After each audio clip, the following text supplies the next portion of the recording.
Bharti news, सीधा, सटीक और निष्पक्ष। नमस्कार, मेरा नाम है राजेंद्र सिंह ठाकुर और आप देख रहे हैं भारती न्यूज का विशेष कार्यक्रम चर्चा का केंद्र।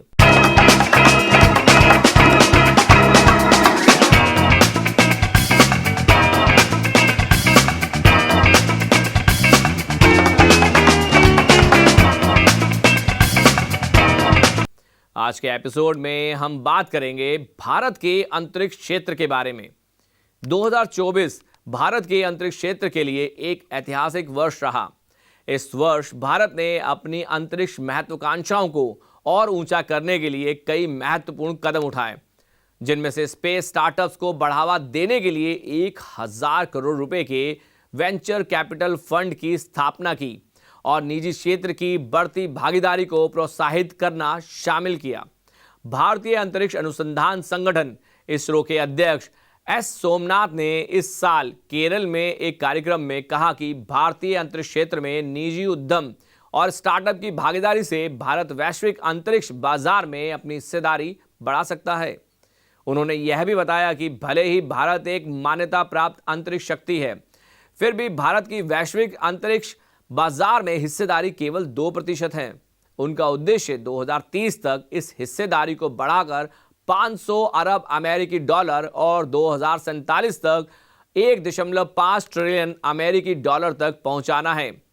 भारत के चंद्रयान और आदित्य मिशन जैसे प्रमुख अभियानों ने दुनिया भर में भारतीय अंतरिक्ष एजेंसियों की क्षमताओं को साबित किया है और आज इसरो की गिनती दुनिया की 5 सबसे बेहतर अंतरिक्ष एजेंसियों में की जाती है। भारत सरकार ने अपने अंतरिक्ष सेक्टर को नई ऊंचाइयों पर पहुंचाने के लिए कई योजनाओं को लागू किया। हाल ही में सरकार ने स्पेस विजन 2047 की घोषणा की है, जिसके तहत देश के स्पेस प्रोग्राम को सुदृढ़ बनाने के लिए कई महत्वपूर्ण परियोजनाओं को मंजूरी दी है। सरकार के लक्ष्य में तकनीकी प्रगति, अंतर्राष्ट्रीय भागीदारी, निजी क्षेत्र की भूमिका का विस्तार और अंतरिक्ष अन्वेषण मिशनों को आगे बढ़ाना शामिल है। इस उद्देश्य के लिए 2020 में भारत ने अंतरिक्ष क्षेत्र में सुधार किए थे, जिनमें निजी क्षेत्र की भागीदारी को बढ़ावा देने के लिए कदम उठाए गए थे। इन सुधारों के तहत इसरो इन स्पेस और NSIL जैसी संस्थाओं के कार्यक्षेत्र में विस्तार किया गया। सरकार का उद्देश्य 2035 तक भारतीय अंतरिक्ष स्टेशन की स्थापना और 2040 तक भारतीय अंतरिक्ष यात्री को चंद्रमा पर भेजने का है। स्पेस विजन 2047 के तहत सरकार ने 4 प्रमुख परियोजनाओं को मंजूरी दी है। इनमें गगनयान फॉलो ऑन मिशन 2028 तक पहले ही मॉड्यूल का निर्माण, 2032 तक अगली पीढ़ी के सैटेलाइट लॉन्च व्हीकल का विकास, 2027 तक चंद्रयान 4 मिशन का प्रदर्शन और 2028 तक शुक्र ग्रह के अध्ययन के लिए वीनस ऑर्बिट मिशन शामिल हैं। ये मिशन भारतीय अंतरिक्ष उद्योग के लिए नई संभावनाओं का द्वार खोल सकते हैं, खासकर जब भारत का उद्देश्य अंतरिक्ष के क्षेत्र में और अधिक वैश्विक सहभागिता बढ़ाना है।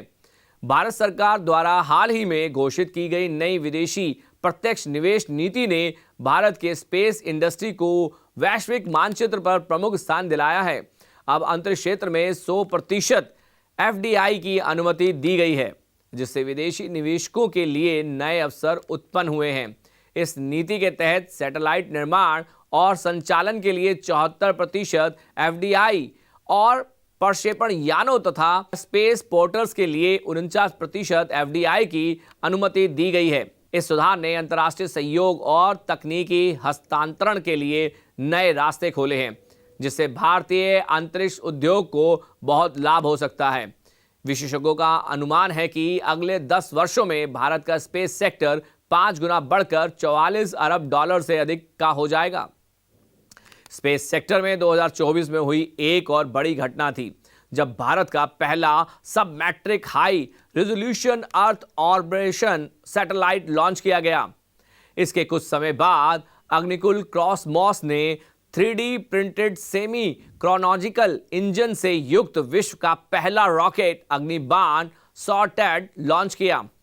इन घटनाओं ने भारत के अंतरिक्ष कार्यक्रम की बढ़ती ताकत को दुनिया के सामने रखा। इसके अलावा भारत में रक्षा प्रौद्योगिकी स्टार्टअप्स को मिलने वाली फंडिंग में भी वृद्धि देखी गई। 2024 में इन स्टार्टअप्स को 7.67 करोड़ डॉलर की फंडिंग मिली, जिससे कुल फंडिंग 46.32 करोड़ डॉलर तक पहुंच गई। इनमें प्रमुख स्टार्टअप हैं जैसे पिक्सेल, गैलेक्सी आई, ध्रुव स्पेस, एक्सीडेंटल लैब, पियरसाइट और एथरियलस एक्स शामिल है। निजी क्षेत्र को मिलने वाले इन अवसरों ने भारतीय अंतरिक्ष उद्योग में क्रांति ला दी है और इसे एक नई दिशा दी है। भारत सरकार की ओर से सार्वजनिक निजी साझेदारी को बढ़ावा देने के लिए उठाए गए कदमों ने भारतीय अंतरिक्ष क्षेत्र में महत्वपूर्ण बदलाव लाए हैं। उदाहरण के तौर पर इसरो की व्यावसायिक इकाई NSIL ने चंद्रयान 2 और चंद्रयान 3 मिशनों में उपयोग होने वाले प्रक्षेपण यान मार्क 3 के निर्माण के लिए निजी कंपनियों को आमंत्रित किया है। इसके अलावा 2024 में अर्थ ऑब्जर्वेशन सैटेलाइट के डिजाइन, निर्माण और संचालन के लिए घरेलू कंपनियों से बोली आमंत्रित की गई। यह सार्वजनिक निजी साझेदारी मॉडल भारतीय अंतरिक्ष क्षेत्र को विश्व स्तर पर एक मजबूत प्रतिस्पर्धी बनाने के लिए महत्वपूर्ण है। भारत में स्पेस सेक्टर में सार्वजनिक और निजी क्षेत्र की सहभागिता बढ़ने के साथ भारतीय अंतरिक्ष मिशन की वैश्विक स्थिति भी मजबूत हो गई है। 2024 तक भारतीय अंतरिक्ष एजेंसियों ने 431 विदेशी उपग्रहों का प्रक्षेपण किया है और 61 देशों के साथ सहयोग किया है। उल्लेखनीय संयुक्त मिशनों में नासा के साथ NISAR, फ्रांस के CNES के साथ त्रिशान G20 सैटेलाइट और जापान के JAXA के साथ चंद्र ध्रुवीय अन्वेषण मिशन शामिल है। इसरो ने इन सहयोगों के माध्यम से न केवल अपनी वैश्विक उपस्थिति को बढ़ाया है, बल्कि भारतीय वैज्ञानिकों और इंजीनियरों को अंतर्राष्ट्रीय मंच पर प्रतिष्ठित किया है। 2024 में भारत ने अंतर्राष्ट्रीय स्टार्टअप्स की संख्या में भी जबरदस्त वृद्धि देखी। 2014 में जहां भारत में केवल एक अंतरिक्ष स्टार्टअप था, वहीं 2023 में यह संख्या बढ़कर 179 हो गई। भारत के अंतरिक्ष स्टार्टअप्स में निवेश 2023 में 124.7 मिलियन डॉलर तक पहुंच गया। इसके अतिरिक्त 450 से अधिक MSIE और 50 बड़ी कंपनियां अब अंतरिक्ष परिस्थिति यंत्र का हिस्सा बन चुकी हैं। इसका परिणाम यह है कि भारतीय अंतरिक्ष उद्योग अब केवल इसरो की उपलब्धियों पर निर्भर नहीं है, बल्कि निजी कंपनियां भी इसमें महत्वपूर्ण योगदान दे रही हैं। स्पेस सेक्टर के लिए भविष्य की संभावनाएं और भी ज्यादा उत्साहजनक हैं। भारत के पास अब सैटेलाइट निर्माण और प्रक्षेपण के में सक्षम निजी कंपनियों की एक पूरी श्रृंखला है। एक तरफ जहां इसरो और सरकारी संस्थाएं अंतरिक्ष मिशनों की योजनाएं बना रही हैं, वहीं दूसरी ओर निजी कंपनियां भी अपने उपग्रहों के निर्माण और प्रक्षेपण में सक्रिय रूप से भाग ले रही हैं।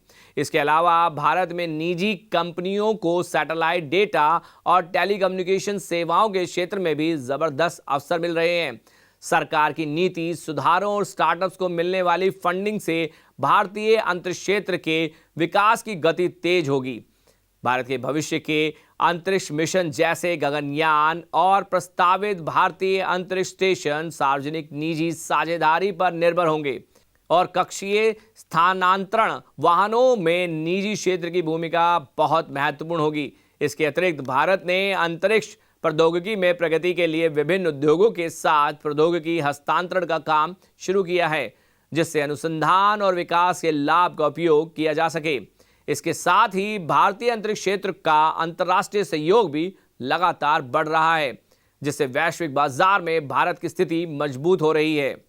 2024 ने भारतीय अंतरिक्ष क्षेत्र के लिए एक मजबूत नींव रखी है और आने वाले वर्षों में यह क्षेत्र और अधिक विस्तार करेगा। नीति सुधारों, तकनीकी विकास और सार्वजनिक निजी साझेदारी के परिणाम स्वरूप भारत अंतरिक्ष के क्षेत्र में एक प्रमुख वैश्विक ताकत के रूप में उभर सकता है। घड़ी की सुई बता रही है कि अब आपसे विदा लेने का समय आ गया है, तो अगले एपिसोड में फिर मुलाकात होगी एक नए विषय के साथ वीरवार को 8 बजे भारतीय न्यूज के विशेष कार्यक्रम चर्चा का केंद्र में।